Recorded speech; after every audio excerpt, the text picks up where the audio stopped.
ရေအောက်မှာလမ်းလျှောက်နိုင်ပြီးကဘာပေါ်မှာတမျိုးတည်းသာရှိသောငှက် American Dipper လို့ခေါ်တဲ့ဒီငှက်လေးတွေဟာတကယ်ကိုအံ့ဩဖို့ကောင်းတဲ့သဘာဝရဲ့ထူးခြားချက်တွေကိုပိုင်ဆိုင်ထားတာပါ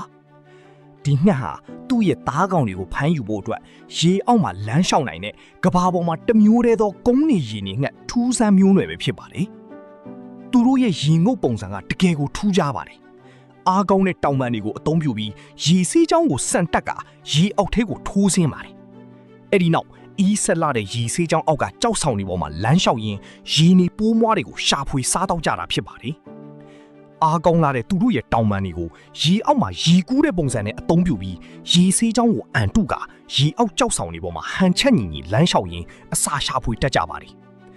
သူတို့ရဲ့ခန္ဓာကိုယ်ဟာအီးဆက်လာတဲ့ရေတံကိုခံနိုင်ရရှိဖို့အတွက်ထူးခြားတဲ့စီဂလင်းwhite gland တစ်မျိုးပါရှိပြီးအမွေးအတောင်တွေကိုရေမဆိုးအောင်အမြဲတမ်းကာကွယ်ပေးထားပါတယ်လူတွေရေငုပ်ရင်တောင်မျက်မှန်ပြီးအောက်ဆီဂျင်ဘူးတွေလိုပေမဲ့ American Dipper တွေကတော့ဒါတွေလုံးဝမလိုပါဘူးသူတို့မှာရေငုပ်မျက်မှန်လိုမျိုးအံ့ဩဖို့ကောင်းတဲ့တတိယမျက်ခွန် nictitating membrane ပါရှိပါတယ်ဒီမျက်ခွန်ကပဲသူတို့ကိုရေအောက်မှာကြီးကြီးလင်းလင်းမြင်နိုင်ဖို့အတွက်ကူညီထောက်ပံ့ပေးထားတာပါရေထဲငုနေစဉ်မှာနှာခေါင်းထဲရေမဝင်အောင်လဲအလိုအလျောက်ပိတ်နိုင်တဲ့ထူးဆန်းအပေါက်လေးတွေပါဝင်ပါတယ်